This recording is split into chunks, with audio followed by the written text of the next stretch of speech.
Welcome back to the review of the second season of Justified. Actually, no, I'm kidding. Obviously, that's not what this is. This is Moonshiners of the Apocalypse.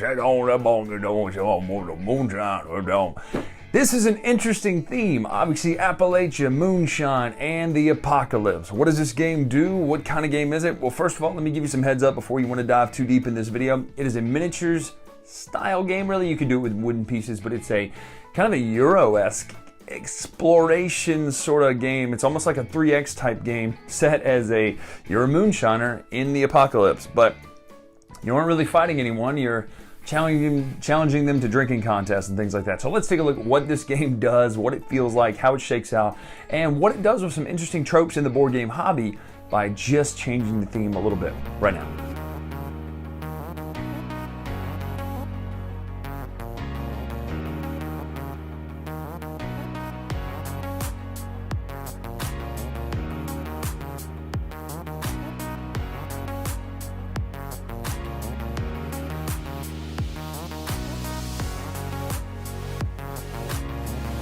So here is Moonshiners of the Apocalypse all set up. Everyone's going to pick their character. There are a lot of great little miniatures out here. I'll show you these close up in just a little bit. You're then going to get your player card here, all the different player cards. There are a lot of choices, a lot of fun, interesting art in this game, but there are quite a few different choices to choose from. All of them have slight different perks compared to their competitors.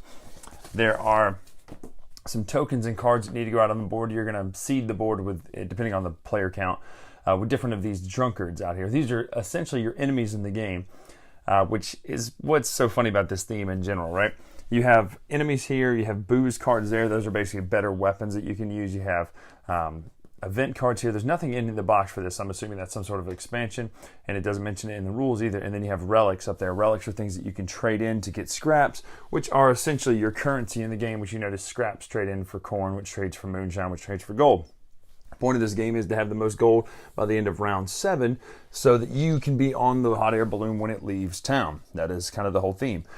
There are also these building tiles out here. These building tiles, let me zoom in a little bit and get some focus on this. These building tiles are things that will help you if you build them and if they're populated and if you have things on them. They're going to give you these resources during the game as they build. And there are just a ton of these different types of resources. Lots of cornfields. There are things like the saloon, different things like houses here, all just different types of buildings. And what's going to happen is on your turn, and I like this system actually, you're going to have your character start on the peripheral of the map somewhere, right? These are great little miniatures like this, dude. Pretty awesome, right? But you're going to have your character start on the peripheral of the map somewhere. So let's just say we start out here.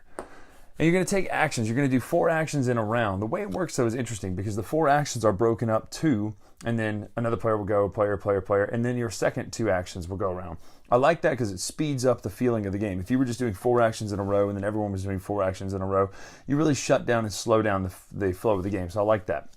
Also, a reference card here that tells everyone what they're going to use. There are a bunch of miniatures that are involved as far as drunkard miniatures that you can use if you choose to put these ring bases around them instead of using the small things like this, which are basically the nice tokens that are done per character. Now, these enemy cards are going to match up per character. There's the foul-mouthed bishop.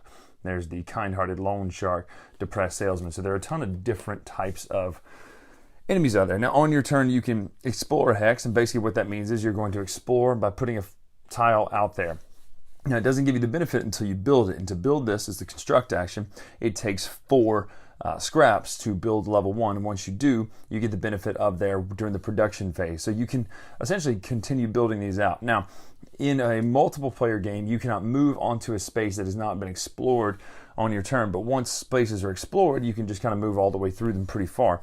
So essentially, you're going to have to explore tiles and get them out there before you can really do it. But the problem is, you have limits on how many times you can do an action during the round. So, for instance, explore, you can do 3 times per round. So if that wanted to be your turn, you can do that. There is no cost for movement. Scavenge, you would take a tile that you're sitting on. You'll roll the scavenge dice. These are also the fight dice. They're multi-use dice, which is nice. Roll that and take the numbers showing. So 2, 3, 5, 6, and then this would be a relic. So you would take a relic, which are things that help you during the game. They're also kind of funny little art on these. I'll show you some good stuff what these kind of have. So all sorts of really funny, cool stuff, including some references to actual products like the coffee There's a Maxwell house. There's all sorts of really cool stuff in this game as far as just these relic cards.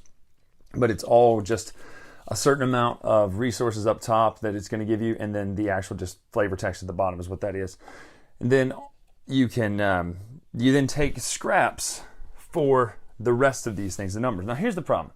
The punch board I have does not have any scraps on it. Apparently I'm missing a punch board from my game which has scraps and corn tokens. Otherwise you would have these little moonshine tokens here as well as gold. And it's kind of frustrating a little bit because you're kind of missing a resource. But anyway, so that's the other actions you can do. You can scavenge, you can construct, you can challenge a drunkard. So a drunkard is going to get placed out here depending on the player count. Again, you're going to roll the 20-sided dice to see which of the hexes it's placed on. So it's placed on hex number 1, which means that this guy is placed on hex number 1, which he drops out right there.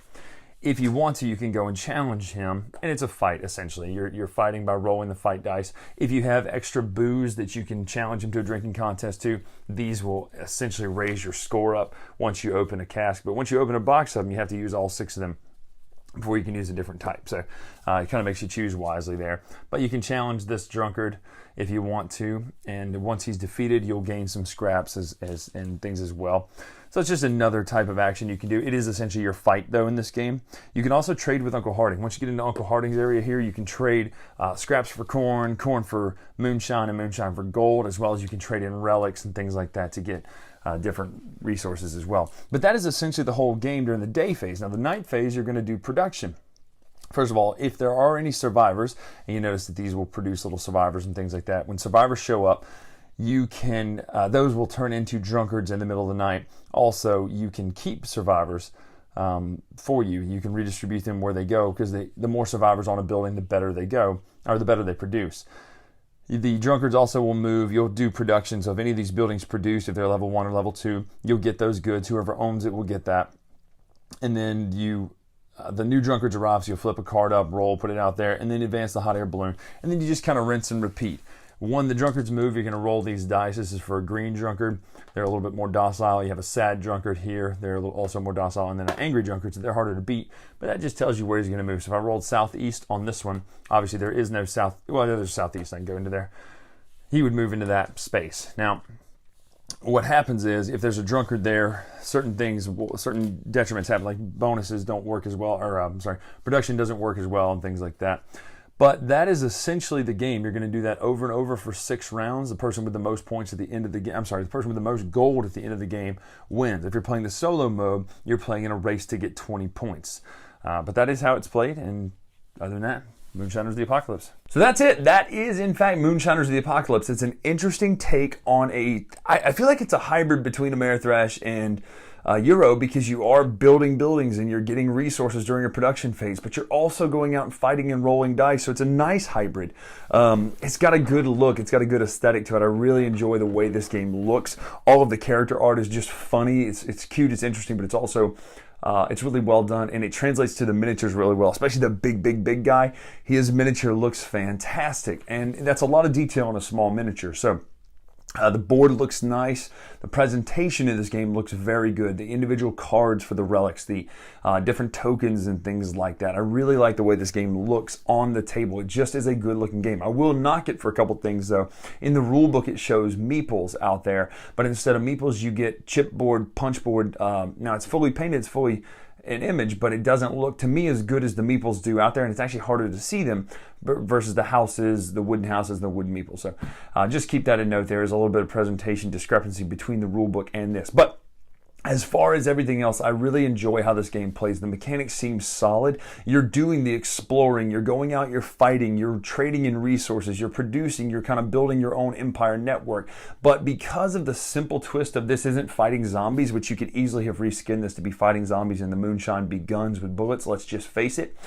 It's not. It's interesting because you're doing something different. You're getting moonshine and challenging people to drinking contests and putting them under the table. It's clear that this could have been reskinned to be something else, but I like the fact that they went with something different. And that is just That's a perfect example how theme can really change a game, because this could have been zombies, it could have been werewolves, it could have been vampires, it could have been anything like that. But they managed to pull it off in a silly sort of theme that's actually not violent at all. There are no weapons in this game. Yeah, your characters are holding them, but you're not doing anything with it. You're challenging them to drinking contests and things like that. So it's funny how just a little tweak of theme can change the whole feel of a game that could have been done almost tropishly with other games. So well done on theming of this game. Mechanics are pretty solid. I mean, there's a lot of dice to roll. There's a lot of movement and things like that. But it's basically you're controlling and mitigating everything by having the buildings out there that are already going to help you produce the resources you need. So you're not necessarily going to have to worry about that. I like that movement is not an action. You get to move across spaces that are explored. I like that the solo mode feels really good for a solo mode. So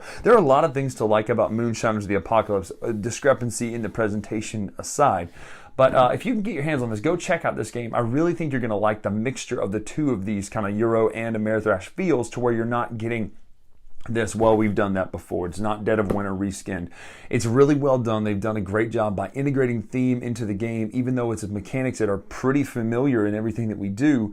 And that's the other thing. I really like the fact that you take 2 actions, then somebody else goes, then somebody else goes, and then that way you're not taking all 4 actions, 4 actions, 4 actions. That speeds up the game, and you're still getting to do all of your actions. Plus, it adds an incredible amount of strategy. Think, well, wait a minute, I've only got 2 to do before they go, and I really need to go fight that drunkard as opposed to letting them take care of it. So, a lot of strategery there. Yes. Between those 2 actions versus 4 actions. I like that kind of thinking in gaming. It's how can we make the actual turn experience better for the player. So well done, Too Fat to Fly Games. Can't help but think that's a Kevin Smith reference, but go check out Moonshiners of the Apocalypse. I'm Bryan Drake here on the Dice Tower. Make sure to follow us on Twitter, Instagram at Dice Tower Bryan for more videos. Until next time, we'll see ya. You'll never leave Harlan alive. Perfect. Thanks so much for watching another Dice Tower video. If you enjoy our videos, subscribe to the channel for more fun, comprehensive board game coverage. Also, consider joining us at one of our events. Come to Dice Tower Retreat, a small, intimate gathering where gaming is king. Join us for Dice Tower Cruise, the largest board game cruise. Attend Dice Tower West in Las Vegas for gaming fun on the West Coast, or Dice Tower East in Orlando in sunny Florida. Dice Tower Conventions, the friendliest gaming conventions on Earth. I'm Eric Summerer, and you've been watching The Dice Tower.